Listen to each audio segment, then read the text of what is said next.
Atëherë konstatoj se në seancë janë të pranishëm 93 deputet përfshirë këtu, edhe 9 deputet nga komunitetet tjera që nënkupton që nuk janë plotësuar kushtet për vazhdimin me votim të amendamenteve kushtetuese.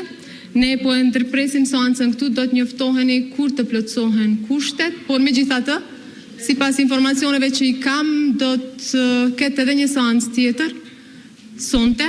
Prandaj ju ftoj që të qëndroni në ambientet e Kuvendit të Republikës së Kosovës. Faleminderit. Në orën 22 që nga thirr seanca Nxjerrë regjia, çfarë tha? Në orën 22. 22. Në seancë në orën 22. Tash. Për zgjedhjen e presidentit. Po se nitëm. Sa po them? Seancë 3 në orën 22 tha. Mirë. Po. Vistarimeri? Normal.